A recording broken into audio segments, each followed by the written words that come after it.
Nó nghiêm mấy nào cách nữa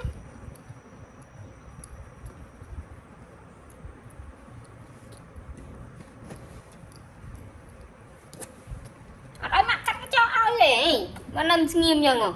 hả từ mày cái cắt cái cho ai nằm nghiêm rồi nè nghe được cái đầm mong mình dịch lên đây mãi chẳng ta mưa có đứa con cái đảo hai đứa con cái đảo cái cắt cho ai đây ốc đây mạnh chẳng á canh đây mạnh cho chẳng á khôi chứ nó khôi chứ nó cái độ chỉnh bên ốc nè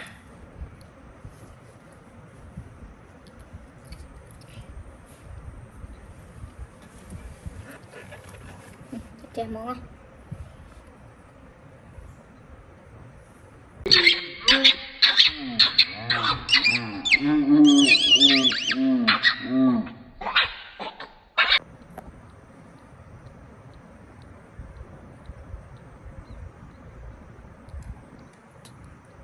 tao tới nào nữa tịch cụt đây nè khuôn này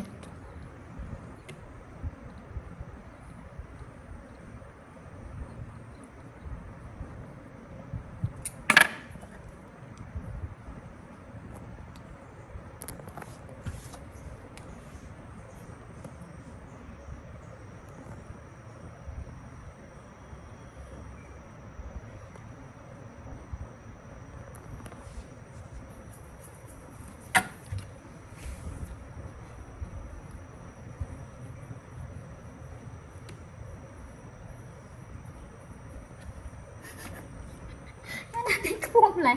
hả đi cuộm lại đấy chơi mò nhá bên này cho mút nha cái này mà cắt cái chỗ này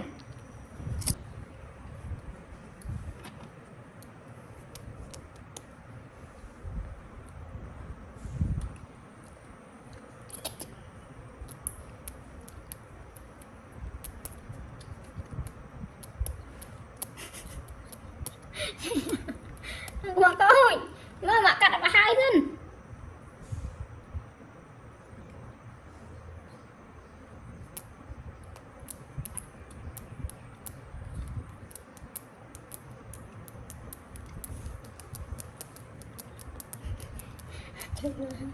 khô nhá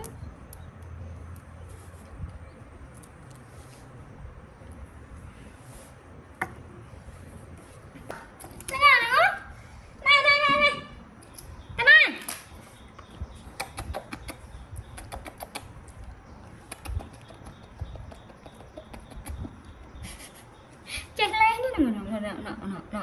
nó khai khẽ đây nè mờ lăng tao nè cái tao cái tôi kê chẳng tới nè khôi chứ nó anh nó khôi chứ tông tông nè đừng là cái này nó khẽ nè ui chụp đây ba mẹ